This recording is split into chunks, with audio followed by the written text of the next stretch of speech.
Nah, apa makna al-amanah di situ? Nanti banyak penafsiran. Ya, para ulama tafsir berbeda pendapat berkaitan dengan ayat ini, dan mereka adalah orang-orang yang luar biasa. Namun ketika kita melihat kondisi kita hari ini, kenapa Allah Subhanahu wa taala belum berikan kebesaran itu kepada kita di saat apa yang ada pada para generasi awal itu ya hakikatnya ada pula di zaman kita.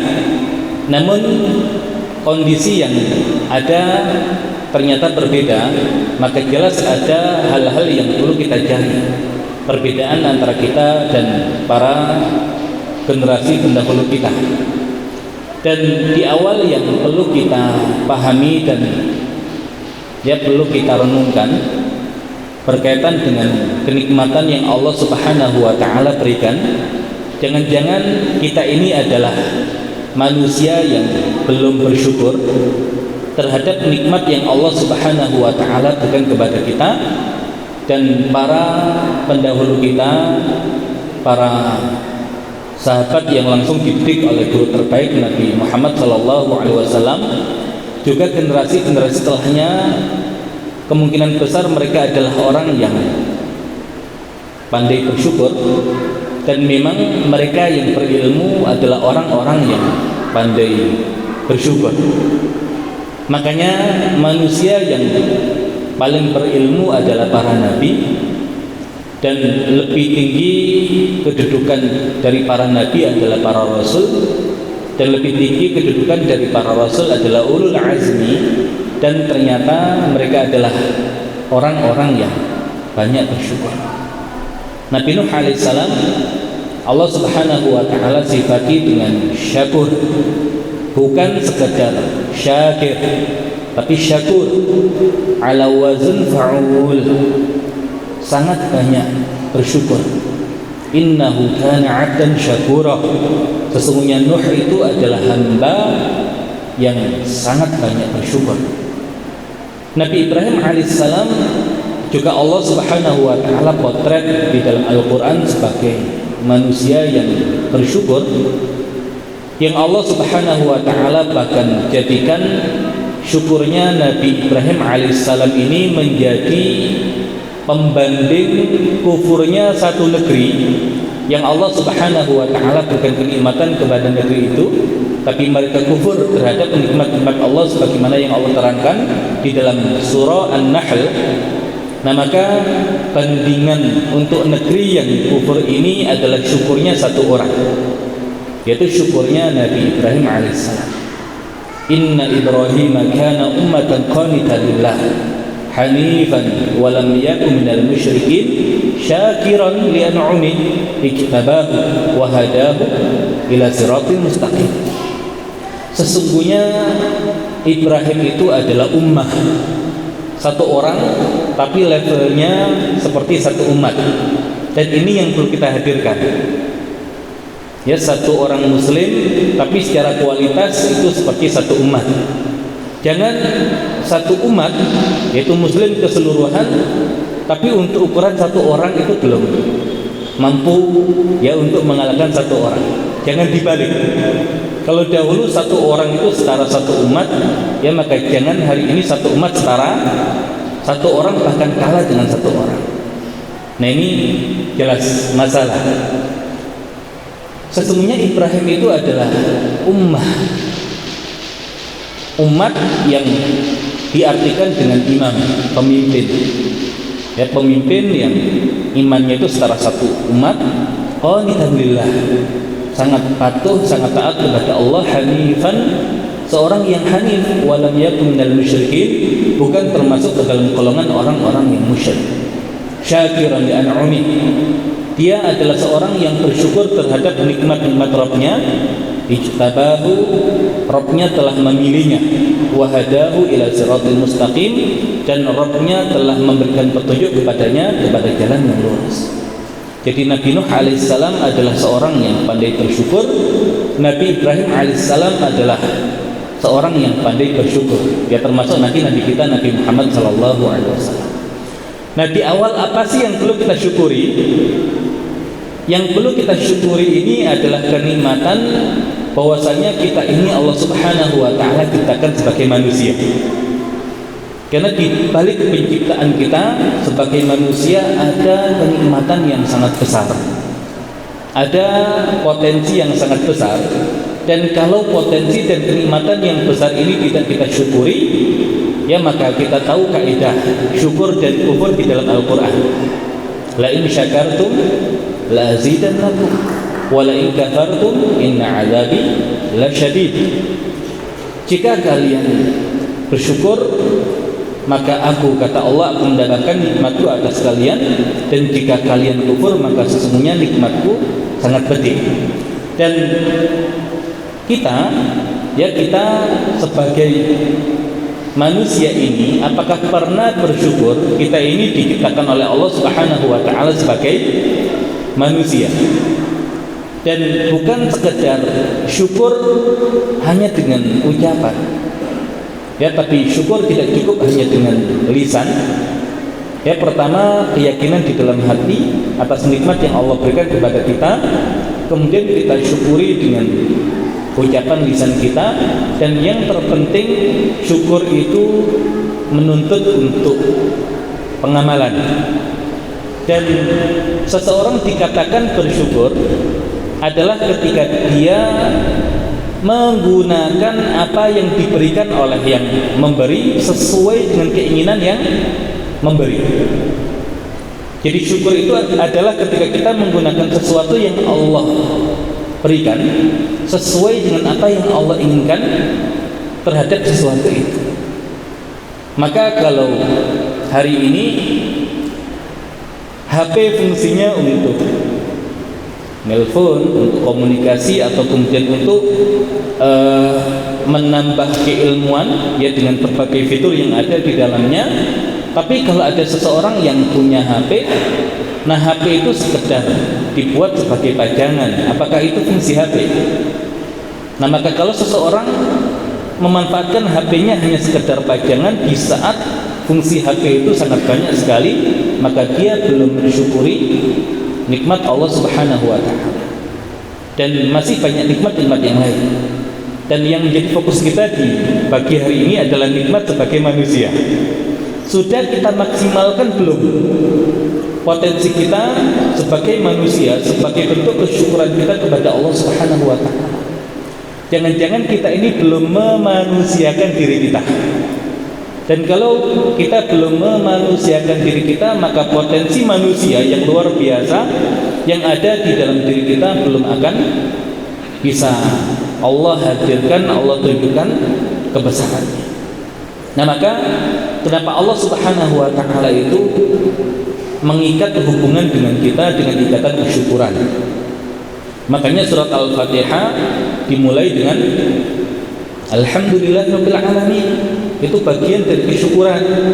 Dan bahkan penghuni surga nanti ketika sudah masuk ke dalam surga, apa yang terakhir mereka sampaikan?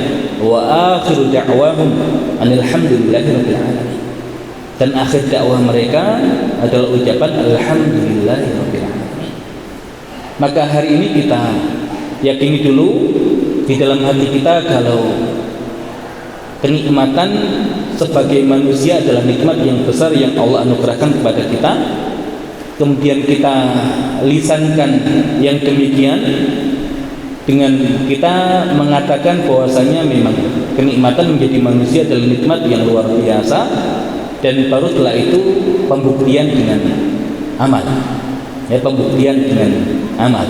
Nah, makanya kenapa kita munculkan tema menjadi hamba Allah, pemakmur bumi. Ini bagian dari upaya kita untuk mensyukuri nikmat yang Allah Subhanahu wa taala berikan kepada kita.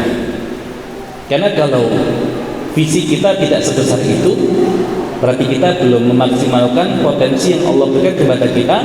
Dan kalau Allah Subhanahu wa taala belum kita maksimalkan potensi yang sudah Allah berikan kepada kita, maka kita belum mensyukuri nikmat Allah. Dan jangan pernah berharap Allah Subhanahu wa taala akan tambahkan dengan nikmat-nikmat yang lain kalau ini saja belum kita maksimalkan. Jadi kalau kita menganggap manusia itu kecil, ya salah besar.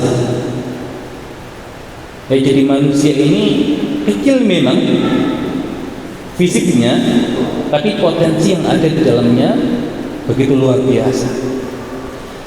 Kalau di Al-Quran Allah Subhanahu wa ta'ala berfirman, sanurihim ayatina fil afaqi wa fi anfusihim, dan akan kami perlihatkan kepada mereka ayat-ayat kami, tanda-tanda kebesaran kami. Di mana? Fil afaq, pada alam semesta, wa fi anfusihim, dan pada diri-diri mereka. Jadi Allah sebutkan dua ayat, dua tanda kebesaran Allah, alam semesta dan diri-diri manusia. Dan urutan di dalam Al-Quran ada tartib zamani, urutan yang berdasarkan waktu, ada tartib rutabi, urutan yang berdasarkan kedudukan dan kemuliaan. Maka kalau Allah dahulukan al-afaq, alam semesta, baru kemudian al-anfus, yaitu jiwa dan diri-diri manusia, maka seolah-olah luar biasanya ayat-ayat Allah yang ada di alam semesta ini masih kalah dengan luar biasanya ayat-ayat Allah yang ada dalam diri manusia. Dan ini yang seringkali kita kecilkan potensinya, sehingga karena kita merasa diri kita kecil, ya cara berpikirnya sangat kecil, ya sangat sempit. Dan ini yang perlu kita rubah di awal. Ya, hadirnya sekolah guru peradaban adalah yang mengubah cara berpikir kita dan mengembalikan kita pada rel yang benar. Kalau generasi awal kita tahu potensi diri mereka, maka kita pun harus tahu potensi diri kita. Kalau generasi awal mensyukuri nikmat itu sehingga Allah tambahkan kenikmatan yang lain, maka kita pun harus demikian. Ya, karena cara untuk memperbaiki generasi ini ya sama seperti generasi awal dahulu diperbaiki. Baik, berkaitan dengan potensi yang ada dalam diri manusia, di slide yang pertama, sebagai makhluk pengembang amanah, dan ini selalu kita sampaikan kepada teman-teman, ya khususnya para asatidzah dan ustadzat yang ada di Mahdhara, karena lagi-lagi ini menjadi visi besar kita, yang menjadi tujuan besar kita, sehingga langkah kita jelas kemana kita menuju. Karena kalau arahnya tidak jelas, ya kita akan berputar-putar di situ dan tidak banyak hal yang kemudian bisa kita hadirkan. Di surah Al-Ahzab ayat yang ke-72, Allah Subhanahu wa taala berfirman, "Inna 'aradna al-amanah." Sesungguhnya kami telah menawarkan, telah mengemukakan al-amanah, amanah kepada siapa? 'Alas samawati wal ardi wal jibal, kepada langit-langit, kepada bumi, dan kepada gunung-gunung. Dan ini hanya perwakilan dari makhluk-makhluk Allah Subhanahu wa taala, karena hakikatnya al-amanah ini, tawaran ini Allah tawarkan kepada seluruh ciptaan Allah Subhanahu wa taala. Lantas apa yang terjadi? Fa'abaina ayyahmilnaha, maka mereka enggan untuk memikul amanah itu. Wa ashfaqna minha, dan mereka khawatir tidak sanggup untuk menunaikan amanah itu. Wa hamalahal insan, dan amanah itu akhirnya dipikul oleh manusia. Dan ketika Allah Subhanahu wa taala gunakan kata al-insan, sentuhannya adalah untuk keseluruhan manusia. Jadi di dalam Al-Quran Allah gunakan beberapa istilah untuk menyebutkan manusia. Ketika Allah Subhanahu wa taala gunakan al-insan, maka maksudnya adalah untuk seluruh manusia tanpa ada pengecualian. Ketika Allah Subhanahu wa taala gunakan kata al-ins, biasanya sentuhannya itu adalah untuk lawan dari al-jin. Makanya Allah Subhanahu wa taala berfirman, "Wa ma khalaqtul jinna wal insa illa liya'budun." Ins lawan dari jin.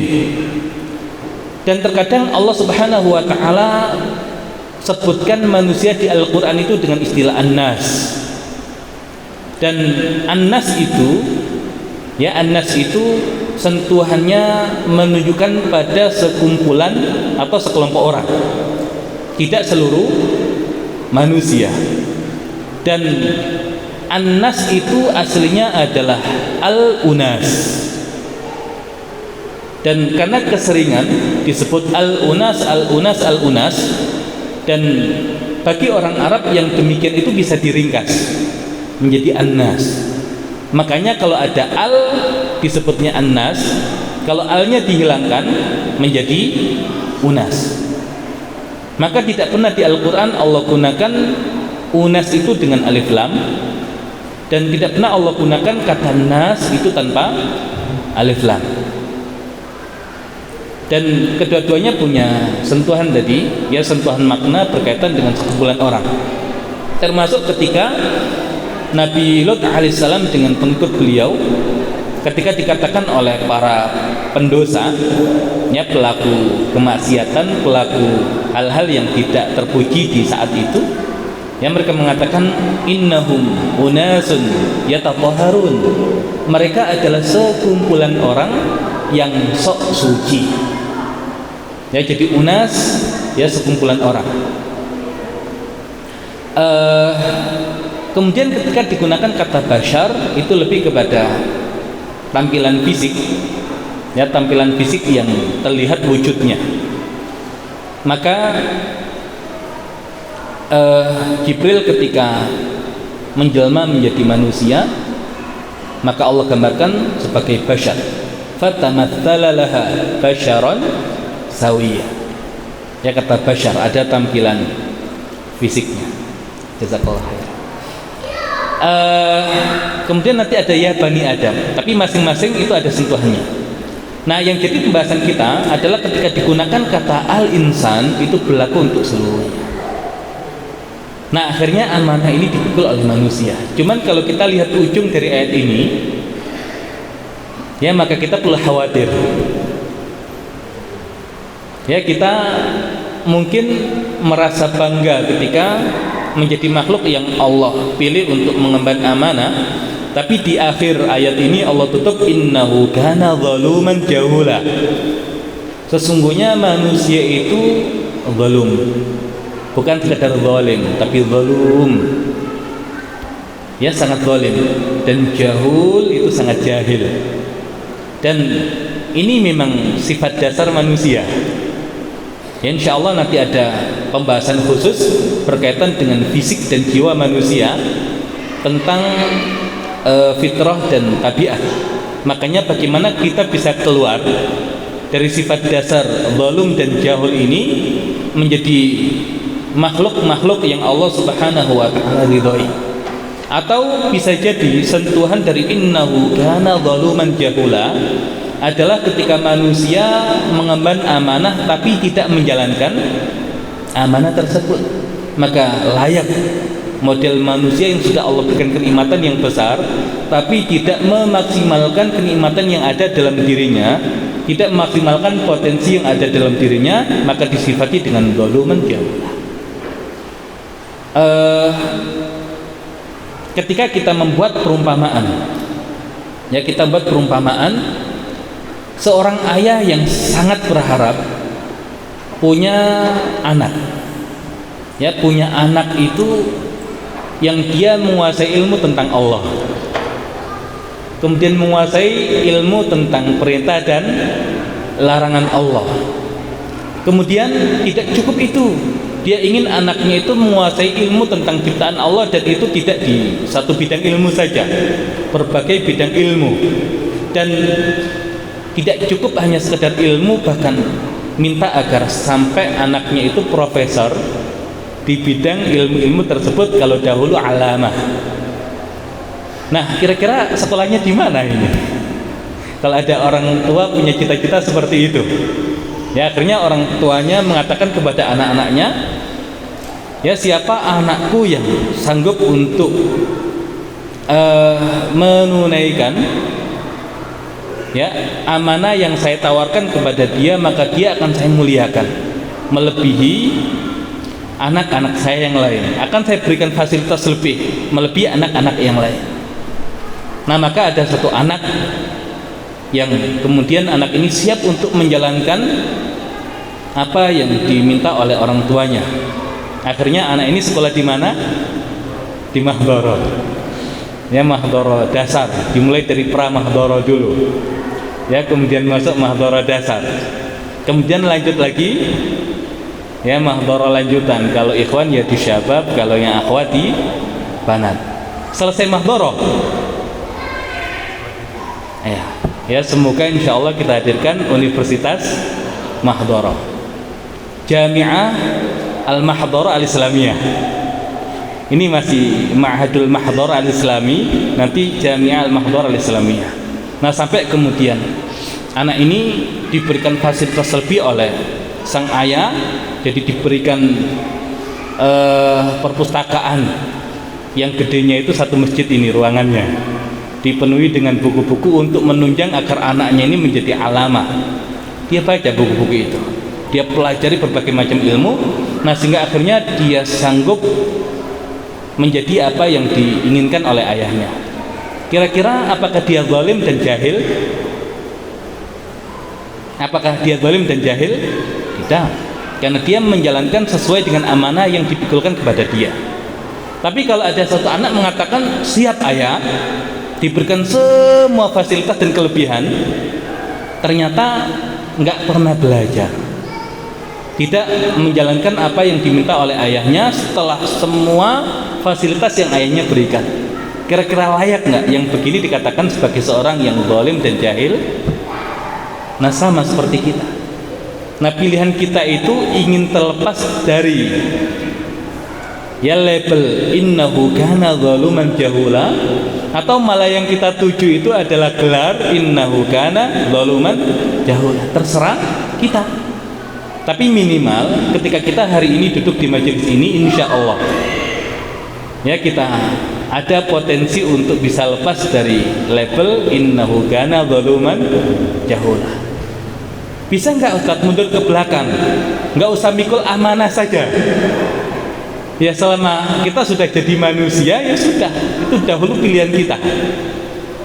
Nah, tinggal yang ada di hadapan kita adalah kita mempertanggungjawabkan pilihan kita untuk menjadi manusia dengan menjalankan semaksimal mungkin amanah yang Allah Subhanahu wa taala berikan ya kepada kita. Nah, apa makna al-amanah di situ? Nanti banyak penafsiran. Ya, para ulama tafsir berbeda pendapat berkaitan dengan ayat ini. Namun yang menarik bagi saya adalah apa yang disampaikan oleh Syekh Ahmad Naufal. Ya, beliau seorang pakar Al-Quran yang ceramah-ceramahnya itu banyak berkaitan dengan tema-tema Al-Quran, dan bahkan beliau termasuk salah satu penulis ya dari kitab tafsir yang itu ditulis oleh beberapa orang ulama ya, namanya At-Tafsir Al-Manhaji. Jadi bukan hanya fikih Al-Fiqhul Manhaji, tapi tafsir juga ada At-Tafsir Al-Manhaji. Dan beliau juga punya kitab tentang tadabbur surat Yusuf, kemudian nanti ada tadabbur surat Al-Isra, tadabbur surat Al-Qasas. Nah, beliau menyampaikan berkaitan dengan al-amanah ini adalah al-ibadah bil ikhtiyar. Amanah di sini adalah al-ibadah bil ikhtiyar, ibadah dengan pilihan sendiri. Ya, ibadah dengan pilihan sendiri. Langit beribadah enggak kepada Allah? Beribadah. Ya, langit beribadah kepada Allah, bertasbih kepada Allah, walaupun kita tidak paham tasbihnya langit seperti apa, tapi kita meyakini sebagaimana yang Allah kabarkan di dalam Al-Quran, semua makhluknya Allah itu bertasbih kepadanya, semua makhluknya Allah itu beribadah kepadanya. Hanya bedanya makhluk-makhluk ini dengan kita apa? Ya, makhluk-makhluk ini sejak awal penciptaannya sudah Allah setting untuk taat dan ibadah kepada Allah, dan tidak punya ikhtiar untuk bermaksiat kepada Allah. Makanya karena mereka tidak punya ikhtiar, ya kita lihat nggak pernah langit itu tiba-tiba kok belah. Ya, gunung tanpa ada perintah dari Allah kemudian tiba-tiba meletus. Bumi tanpa ada perintah dari Allah tiba-tiba goncang. Atau yang paling sederhana, kalau kemudian kita lihat matahari, ya matahari itu terbitnya bisa diprediksi atau tidak? Ya makanya kalau kita lihat jam yang nempel di dinding itu, kita tahu ya untuk hari ini syuruknya jam berapa, kemudian zuhurnya jam berapa, asarnya jam berapa, maghribnya jam berapa, isanya jam berapa, subuhnya jam berapa. Ini kan pergerakan matahari. Kenapa bisa diprediksi? Ya karena matahari selalu taat kepada Allah. Bayangkan kalau matahari seperti manusia yang kadang bangun subuh itu tepat waktu, tapi yang sering, ini bukan membicarakan yang ada di sini, umumnya manusia. Namun yang sering ya bablas. Bayangkan kalau matahari punya ikhtiar untuk menentukan pilihannya, bisa jadi nggak terbit matahari. Nah, bagaimana kehidupan kita? Ya kalau seperti itu. Nah makanya makhluk-makhluk yang lain itu Allah ciptakan, tapi setting awal penciptaannya memang untuk beribadah kepada Allah. Berbeda dengan manusia. Nah manusia ini adalah makhluk yang punya potensi untuk bermaksiat kepada Allah. Tapi kalau kemudian dia memilih untuk beribadah kepada Allah, maka ini sesuatu yang luar biasa. Nah maka al-ibadah bil ikhtiyar adalah makna dari sekian banyak tafsir yang disebutkan oleh para ulama berkaitan dengan al-amanah yang ada di surat Al-Ahzab. Baik, ya ini yang sudah kita emban hari ini sebagai manusia. Nah, karena amanah yang kita pikul ini, Allah Subhanahu wa taala berikan kita fasilitas lebih. Ya sebagaimana tadi, seorang anak yang siap untuk menjalankan amanah dari sang ayah, Allah berikan kelebihan. Nah maka di slide yang berikutnya Allah muliakan keturunan Nabi Adam.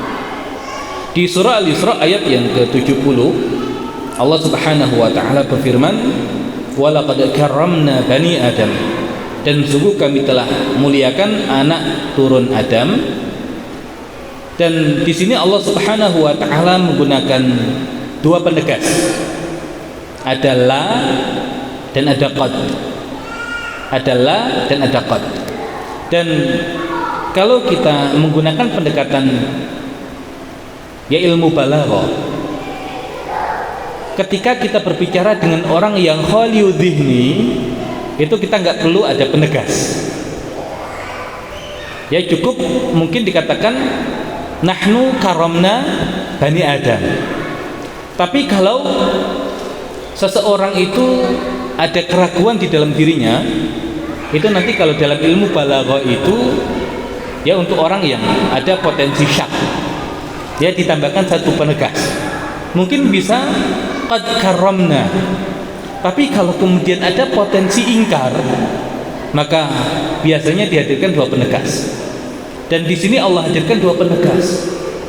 Karena tadi ada model-model manusia yang tidak merasa dimuliakan Allah. Tapi insya Allah di sini nggak ada ya. Di sini merasa semuanya dimuliakan Allah dan siap memaksimalkan potensi yang Allah berikan. Tapi ada manusia yang kemudian tidak merasa ya dirinya adalah makhluk yang luar biasa, makhluk yang mendapatkan kemuliaan lebih dari Allah. Nah makanya Allah Subhanahu wa taala gunakan dua penegas, wa laqad karramna bani Adam. Dan sungguh telah kami muliakan anak turun Adam, wa hamalnahum fil barri wal bahr. Dan kami angkut mereka di darat dan di laut, wa razaqnahum minat thayyibat. Dan kami beri mereka rezeki dari yang baik-baik, wa faddalnahum. Dan kami lebihkan mereka ala katsirin mimman khalaqna tafdila.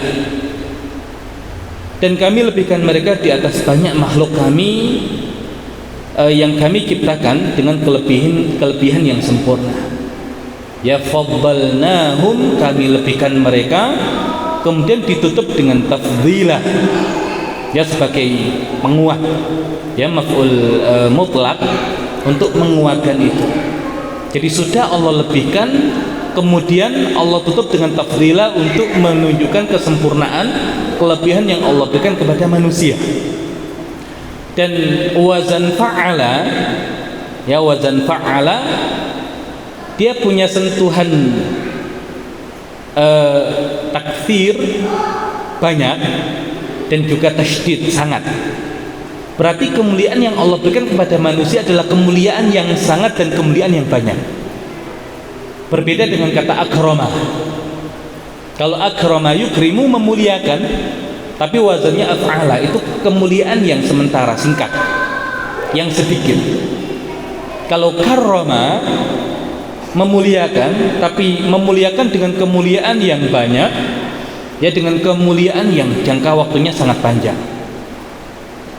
Makanya orang kafir itu kan ya terhadap anak yatim, ya mereka tidak memuliakan. Ya mereka tidak memuliakan. Apa yang digunakan oleh Al-Quran? Kata akrama yukrimu. Ya akrama yukrimu. Nah ketika akrama yukrimu, ya sekedar memuliakan sesaat saja tidak, itu orang kafir. Nah tapi Allah memuliakan manusia itu dengan karomah. Makanya nanti kalau kita bahas masalah fikih, ya pendapat yang rajih, mayat manusia dia suci, mau dia muslim mau dia kafir, selama dia manusia, anak turun Nabi Adam, dia suci. Kenapa? Bagian dari kemuliaan yang Allah berikan kepada manusia. Dan bahkan walaupun itu adalah mayatnya orang kafir, nggak boleh kemudian kita ya hinakan mayat tersebut, kita buang di pinggir jalan, ya kita masukkan selokan, atau kemudian kita buang biar dimakan binatang, ya tetap tidak demikian. Ya minimal kita kubur lah, ya karena bagian dari kemuliaan yang Allah berikan. Nah, kenapa Allah Subhanahu wa Ta'ala memuliakan manusia? Dan Allah Subhanahu wa Ta'ala tidak berikan itu kepada makhluk-makhluk yang lain. Karena tadi alasan Allah muliakan manusia karena manusia siap untuk mengemban amanah. Walaupun hasilnya ya kita lihat nanti. Kan ini modal awal yang Allah berikan ketika manusia itu siap untuk memikul amanah, Allah muliakan. Apakah Allah tidak adil dengan memberikan kemuliaan bagi manusia tapi tidak memberikan kepada yang lain? Ya adil. Karena pemberian itu ada kaitannya dengan hajah. Dan i'ta'ul hajah itu berbeda, nggak ada masalah. Asal sesuai dengan kebutuhan. Ya, asal sesuai dengan kebutuhan. Nah, salah satu yang Allah jadikan manusia itu berbeda dengan makhluk-makhluk yang lain adalah akal yang ada pada diri manusia. Ya, akal yang ada pada diri manusia. Makhluk yang berakal itu ada berapa sih? Ya, makhluk yang Allah berikan anugerah akal, ya selain manusia, ya paling tidak ada 3 makhluk: malaikat, kemudian jin, kemudian manusia. Manusia dengan jin secara potensi kemuliaan, mana yang punya potensi lebih besar untuk lebih mulia? Manusia. Dua-duanya Allah berikan akal. Tapi kenapa manusia itu lebih punya potensi mulia dibandingkan dengan bangsa jin? Ya karena secara kecerdasan itu manusia lebih cerdas dibandingkan dengan bangsa jin. Makanya tidak ada Nabi dan Rasul itu dari bangsa jin. Yang ada Nabi dan Rasul itu dari manusia. Karena salah satu sifat Nabi dan Rasul sebagaimana yang kita pelajari sejak kecil adalah fatonah, cerdas. Ya cerdas. Nah sehingga karena Nabi dan Rasul itu harus cerdas, sedangkan bangsa jin itu tidak punya potensi itu. Makanya bangsa jin itu yang dipakai apa? Kekuatan fisiknya. Ya, insya Allah nanti secara khusus tadabbur surah An-Naml kita bahas itu. Ifrit itu pakai bahasa kita tuh okolnya, fisiknya, untuk memindahkan ya singgasana Ratu Saba. Tapi kalau manusia, terlepas nanti ya ada khilaf di situ, menggunakan ilmu, dan ilmu itu sentuhannya akal. Ya, sentuhannya akal. Makanya kalau manusia itu mainnya main fisik, maka gajah lebih besar, ya sapi lebih besar, ya hewan-hewan yang lain lebih besar. Tapi bukan itu yang menjadikan manusia itu menjadi manusia, tapi memanfaatkan potensi akal yang ada pada dirinya. Dan bangsa jin tadi ya tidak secerdas itu. Makanya kenapa di surat Al-Jin, beralih dulu ke link Zoom, jadi break dulu sebentar.